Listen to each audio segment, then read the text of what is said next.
Hello everyone, welcome to the Law Offices of Mary Kennedy. Today we are going to be talking about Trump's Gold Card as well as EB5 investment visas. So coming back to this, Trump's Gold Card, we have very limited proposal information. The one thing is $1 million non-refundable if you invest as an individual, and then $2 million if there is an employer who is going to be supporting for that, Gold Card. And more details, we are just waiting on to understand under what category it's EB1 or what is it it's going to be is all that unknown information.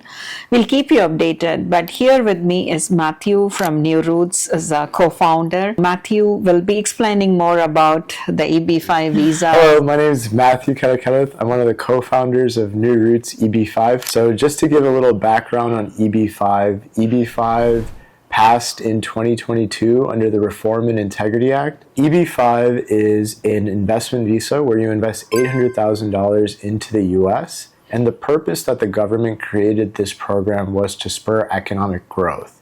What that means is you're creating 10 American jobs per EB5 investment. And the EB5 petition is good for you, your spouse, and your children under 21. So right now, till September 2026, you have the protections of EB5 as it is. Now is the right time to invest. After September 2026, the program will be valid till September 2027, but the protections and provisions as they are now may not be there. So on the other aspect, you are doing a regional center investment when you invest through New Roots. And so what that means is you have more than 95% compliance in terms of getting the green card. When you go through a self-direct EB5 investment, you have less than a 30% chance of getting the green card. Hence why the EB5 investment through a regional center is a lot safer. You're typically investing into real estate development to create these jobs. And can you explain about rural versus high unemployment? Rural versus high unemployment.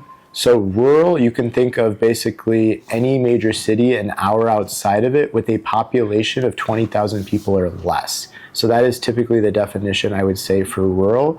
When you think of high unemployment, think of whatever the national unemployment average is, multiply that by 1.5. The government tracks these areas and they deem these areas as high unemployment areas. So these two areas is where the government has deemed that we need the most job creation and the most economic amount of growth. How about children who are aging out? That's one of the criteria that most of the parents are concerned about when the children are aging out. Yeah, that's a great question. So right now, the best time is ideally your child is 18, 19, 20 years old, and they can invest now because if you invest now as the dates are current, you're essentially locking your child's age in. So they biologically may be over 21, but as long as you file before they're biologically 21, you will be okay as long as the EB5 is current. We don't know how long the EB5 categories for rural and high unemployment will be current, so that's why it's extremely important that you guys consider this opportunity and look to make a decision quickly. The sunset is coming in September 2027, but the grandfathering will end September 2026. What that means is as EB5 as it is now, if you invest prior to September 2026, then you will have all the protections. So that means the petition is good for you, your spouse, and your children under 21.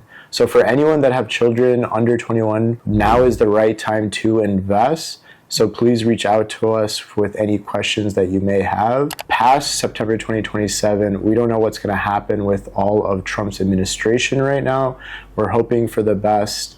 So we'll see, we'll keep you guys informed what's going on. Yeah, thank you, Matthew. Thank you all. Thank you for watching. And more details, you can always reach out and more details can be provided. Thank you.